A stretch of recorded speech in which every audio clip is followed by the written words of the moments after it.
FCRA bill को लेकर कांग्रेस का कहना यह है कि अगर ये बिल संसद में आया तो उनकी पार्टी इसका विरोध करेगी, ये तो तय है।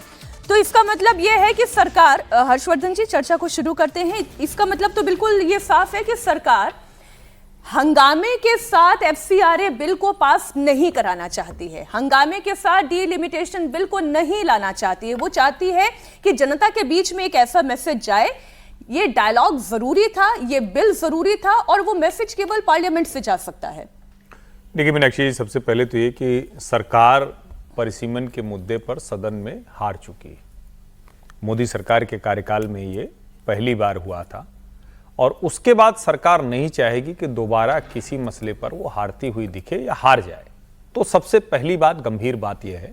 और उसके चक्कर में तो सोचिए ना कि क्या क्या हो रहा है, एनसीपीआई बन जा रही है, जाने क्या क्या हो रहा है। अभी मैं खबर पढ़ रहा था कि पवार साहब के भी सांसद सब मिलने जा रहे हैं, एक सांसद वाली अकाली दल भी फिर से फोल्ड में आ रही। तो एक तरह से कहें कि सरकार वो हर कोशिश कर रही जिसमें उसके नंबर दुरुस्त हो जाए, फिर भी नंबर पूरे नहीं पड़ रहे हैं, अभी थोड़ी मुश्किल है।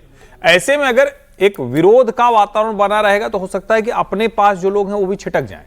भाई आप सहमति बनाने की कोशिश कर रहे हैं, तो विपक्ष में जो पार्टियां हैं जो इस पर साथ आ सकती हैं वो कब आएंगी? जब सदन बिल्कुल शांत हो, सदन अच्छी स्थिति में चल रहा हो, और उसमें जब बात करेंगे तो हो जाएगा। दूसरा इसका पहलू है, ये बिल ऐसे हैं कि सरकार जब लेके आएगी तो सदन तो शांत हो ही जाएगा। ये हमेशा रहा है कि विरोध चलता रहता है, जब कोई भारी बिल आता है, जब कोई भारी बहस आती है तो सब शांत होते हैं, क्योंकि सबको तो अपनी बात कहनी। लेकिन मूल बात क्या है? क्या जो ये परिसीमन और एफसीआरए का बिल है जिस पर इतने लंबे समय से चर्चा हो रही है, देश के लोगों को यह पता नहीं होना चाहिए कि देश के आनुपातिक प्रतिनिधित्व के मूल सिद्धांत जो संविधान ने दिया था उसका हनन इतने वर्षों से हो रहा था?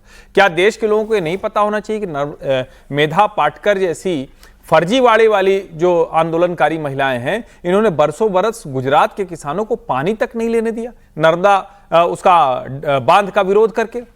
वो कौन से एनजीओ थे जो आते थे और वहां से फंडिंग से जाके रिपोर्ट करते थे, बड़े बड़े लोग उसको लिखते थे। बाद में हालांकि अच्छी बात है, सबको समझ में आया कि सब गड़बड़ हो गया। मुझे लगता है कि सरकार को ये और थोड़ा बेहतर तरीके से सदन में जो कुछ होगा उससे पहले और उसके बाद भी देश को बताना चाहिए। लेकिन मल्लिकार्जुन खड़गे कांग्रेस पार्टी का स्टैंड तो बिल्कुल क्लियर कर ही चुके हैं। उन्होंने कहा है कि एफसीआरए बिल अगर आता है पार्लियामेंट में तो उनकी पार्टी इसका विरोध करेगी किसी भी सूरत में। आप सुनिए उनका बयान। देखो, एफसीआर के बारे में हम तो अपोज करने वाले हैं। एक दूसरी चीज, ऑल पार्टी मीटिंग हम बुला के, जो हमेशा फ्लोर लीडर की मीटिंग होती है, बुला के निर्णय लेंगे कल। ये जो कांग्रेस पार्टी का स्टैंड है, अनंत जी, क्यों ये स्टैंड है? एफसीआरए बिल अगर आता है तो जो फाउंडेशन पैसा दे रहे हैं, सही नियत से दे रहे हैं, वो तो देते ही रहेंगे, और नियम क्यों नहीं दुरुस्त होने चाहिए?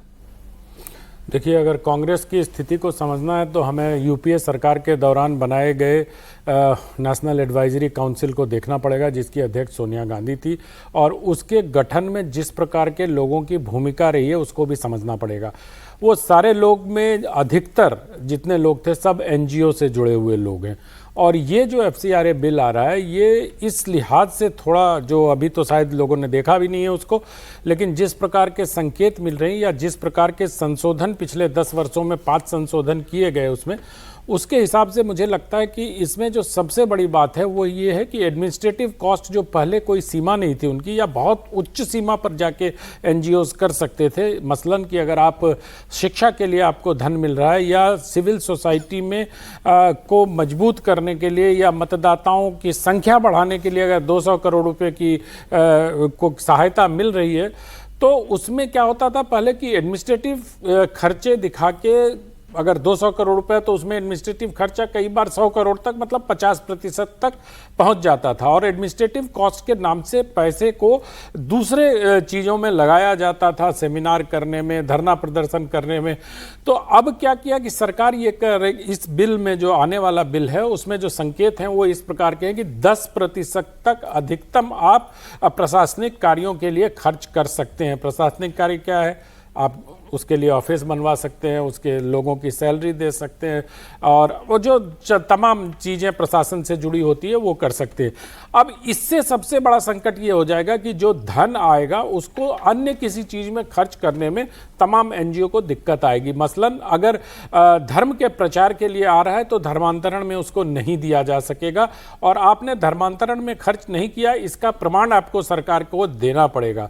तो मुझे लगता है इन सब चीज़ों को देखते हुए एनजीओ को, और जो माओवाद के ख़त्म होने का सबसे बड़ा कारण मैं जिसको देखता हूँ वो इस तरह की जो राशि विदेशों से आती थी कि वनवासियों के क्षेत्र में जाके उनके उत्थान के लिए, उनकी शिक्षा के लिए, उनके स्वास्थ्य के लिए, उनके रोजगार के लिए जिस प्रकार के धन खर्च किए जाते थे और प्रशासनिक कॉस्ट के नाम पर वो धन माओवादियों तक पहुंचता था, उनके आंदोलन को उग्र रूप देने के लिए या चलाने के लिए या पता नहीं किस चीज में खर्च होता था।